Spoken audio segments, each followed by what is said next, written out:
Direto de Brasília, com Eliane Cantanhede.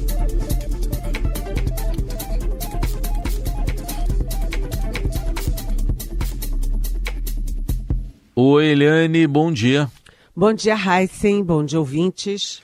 Antes da gente entrar aqui também nos seus assuntos, vamos para Porto Alegre com o repórter especial da Eldorado na capital gaúcha, o Luciano Nagel, que nos traz uma atualização da situação e com foco também numa cidade aí que o prefeito diz que não existe mais, né? Eldorado do Sul. Nagel, bom dia. Bom dia, Heisen, bom dia, ouvintes, e bom dia, Eliane, também.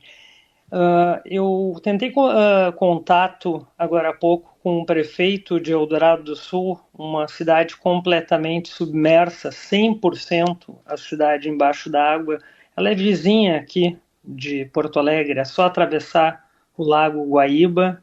Logo adiante a gente tem Eldorado do Sul. O prefeito se chama Hernani de Freitas, ele está incomunicável. Consegui falar com a assessoria de imprensa dele agora há pouco, que nos passou umas informações um pouco mais atuais, digamos. Ele disse que as casas ainda estão submersas, edifícios, órgãos públicos, as buscas ainda por pessoas, resgates, continuam.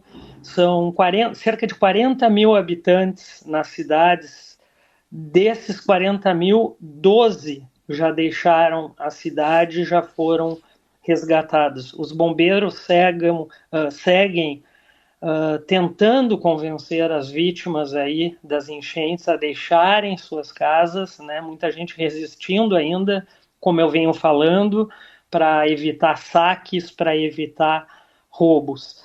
Uma notícia boa é que 6 cidades aqui da região metropolitana de Porto Alegre estão recebendo essas pessoas, esses flagelados, né, dessa triste enchente do Guaíba e do delta do Jacuí, porque ali em Eldorado também vem a água do delta do Jacuí, além do Guaíba.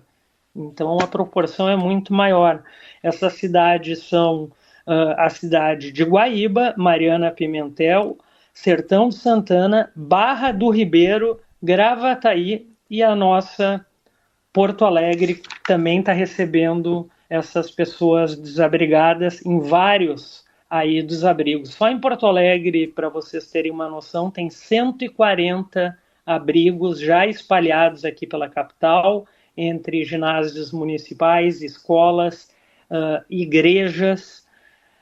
Outra coisa, o transporte dessas pessoas, a assessoria de imprensa me comunicou, é feito por helicópteros e posteriormente por caminhões para esses abrigados.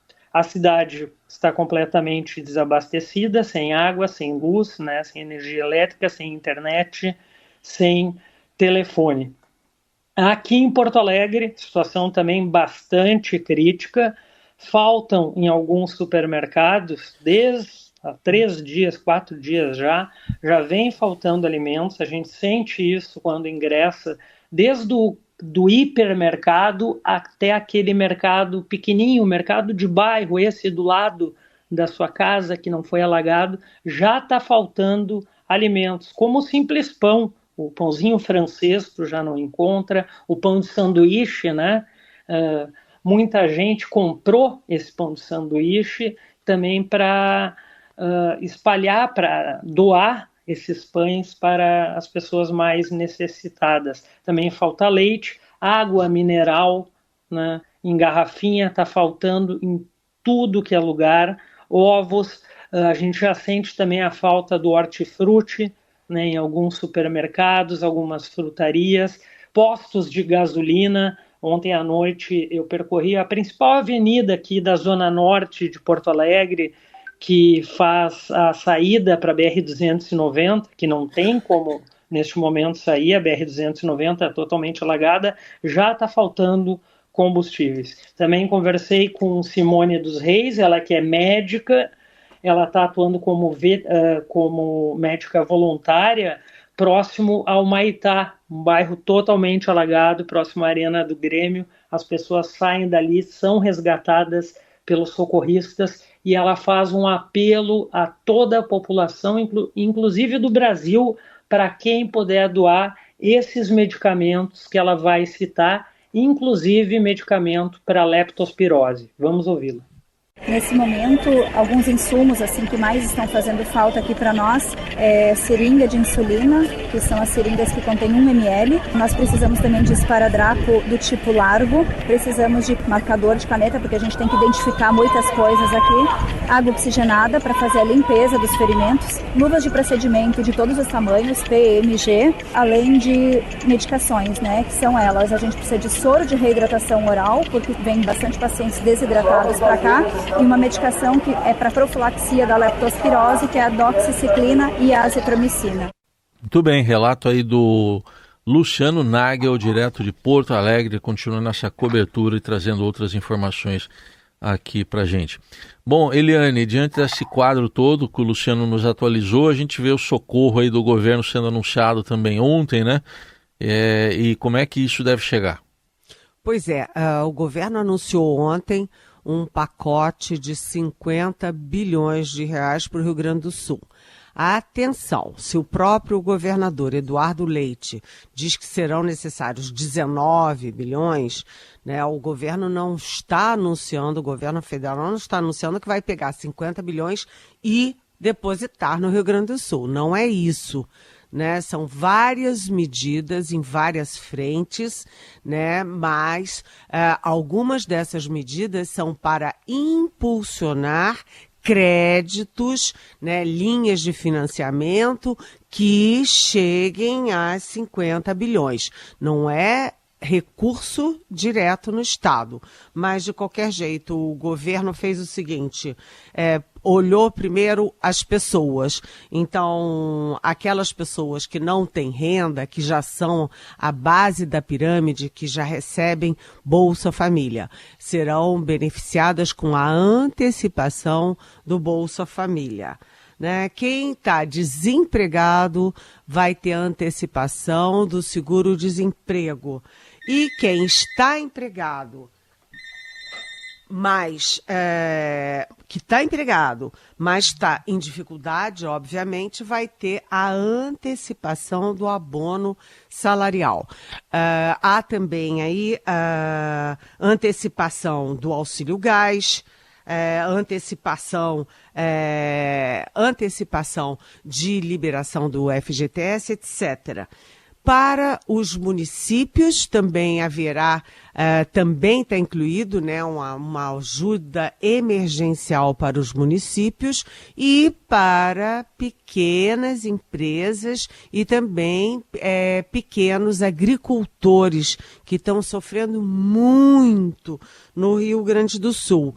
Atenção para a fórmula política, porque o presidente Lula anunciou esse pacote, ladeado pelo ministro da Fazenda, o Fernando Haddad, pelo presidente da Câmara, Arthur Lira, presidente do Senado, Rodrigo Pacheco, e o presidente do Supremo Tribunal Federal, o Luiz Roberto Barroso. Por quê? Porque o Supremo está dando suporte para a aceleração, a desburocratização desses processos todos.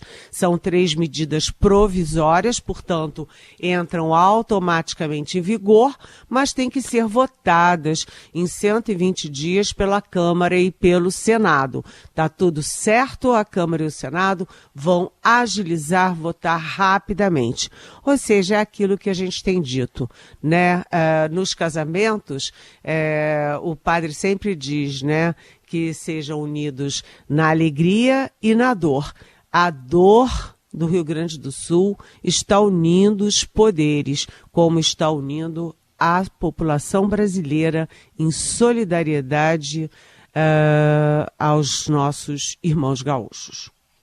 Muito bem, a gente vai continuar acompanhando também as informações e atualizando para você ao longo de toda a programação aqui da Eldorado. Bom, mas ainda sobre essa tragédia toda, né, Eliane, queria que você destacasse esses pontos que você vai nos trazer. A pesquisa Quest, né, com um timing muito bom, né, mostrando exatamente a reação das pessoas, dos próprios gaúchos, a quem eles atribuem a responsabilidade por tudo isso. Pois é, majoritariamente, né, a população do Rio Grande do Sul atribui a responsabilidade aos poderes públicos. Isso é importante, é um aviso, né? O que eles estão avisando? Né? Eles estão avisando o seguinte: olha, nós sabemos que as condições climáticas, né, o aquecimento global, tudo isso tem responsabilidade pelo que está acontecendo, pela tragédia. Mas, atenção, né, os governos também têm responsabilidade, né? O governo federal um pouco menos, governo estadual e o governo municipal, que tem grandes responsabilidades, inclusive porque o governo do Eduardo Leite simplesmente foi limando, foi apagando várias medidas de proteção ambiental e de prevenção ao longo do mandato dele. Mas ao mesmo tempo em que a população cobra a responsabilidade dos entes públicos, né, e reconhece o poder, o peso da ação, das ações erradas no clima, no ambiente, eles também reconhecem o esforço dos entes federados para ajudar a solução, né? Então, a pergunta foi: como você avalia a atuação no enfrentamento da tragédia no Rio Grande do Sul, né? Prefeitura de Porto Alegre, a população vê como positiva. 59% da população, dos pesquisados, vê a atuação da prefeitura como positiva. 54% veem a atuação do governo estadual como positiva. E 53% veem a atuação do governo federal como positiva. Ou seja, mais da metade das pessoas que estão no meio dessa tragédia toda reconhecem o empenho, né, a dedicação da prefeitura, do governo estadual e do governo Lula para tentar minimizar as consequências. Achei importante isso, porque é verdade, né? Todo mundo está muito concentrado em minimizar a dor das pessoas, os prejuízos das pessoas, das empresas, dos produtores, dos municípios. E na segunda-feira o Lula também promete aí anúncios para minorar aí as perdas, enormes perdas, gigantescas perdas do próprio governo, do próprio estado do Rio Grande do Sul, que é a quarta economia nacional. Seguimos com o Jornal Eldorado, análise política direto de Brasília com Eliane Cantanhede. Bom, agora para falar de uma expectativa, parece que uma bandeira branca aí foi levantada, né? Também, Eliane, o Haddad e o Rodrigo Pacheco, depois dessa tragédia do Sul todo, agora abriram, parece que um acordo envolvendo a reoneração da folha de pagamentos daqueles 17 setores, a partir já do ano que vem, mas de forma gradual. Exatamente, né? Como são as coisas, né? Porque a gente estava aqui na Rádio Eldorado há meses, né? Não estou falando de semanas, não, meses, falando ali das tensões entre Congresso e Palácio, Congresso e Supremo, e de repente faz-se a luz, porque agora, né, com a crise no Rio Grande do Sul, todo mundo abaixou a guarda, todo mundo passou a conversar civilizadamente, passou a agir, né, muito mais em função da tragédia, em função das necessidades do país, do que trocar socos e pontapés dentro da polarização política. Então, é importante isso. O Fernando Haddad conseguiu se encontrar ontem com o Rodrigo Pacheco e, como diz a boa política, o resultado é um meio termo, né? O Haddad cede, adiando aí a reoneração, a volta de cobrança de tributação sobre folha de pagamento desses 17 setores que mais empregam, e o Rodrigo Pacheco, portanto o Senado, também cedem, porque mantém a desoneração esse ano e a reoneração começa só no que vem. Todo mundo cede um pouco e o fato é que todo mundo sai ganhando. Então, isso se chama negociação política saudável e necessária, mas falta ainda uma solução para a reoneração dos municípios. Isso está sendo considerado uma questão à parte, portanto, as negociações continuam. E vejam bem, eu não falei que a guerra continua, eu falei as negociações agora é que continuam. Muito bem. E outra negociação também envolveu a Câmara dos Deputados, em parte ali, com aquela questão dos vetos às emendas parlamentares. Chegou ao meio termo também, Eliane? Sim. Isso já estava sendo costurado antes mesmo da crise do Rio Grande do Sul, ainda em abril, que é o seguinte: o Congresso aprovava, como aprovou a volta do DPVAT, o seguro ali para acidentes de trânsito, e com isso garante 15 bilhões a mais de arrecadação para o governo federal. E com esse espaço, com essa gordura, digamos assim, a mais na arrecadação, o governo resolveu ceder e liberar parte daquelas emendas de comissões que o Lula tinha vetado. O presidente Lula vetou 5,6 bilhões de reais de emendas de comissões, né, e agora liberou 3,6 bilhões, né? O acordo é esse.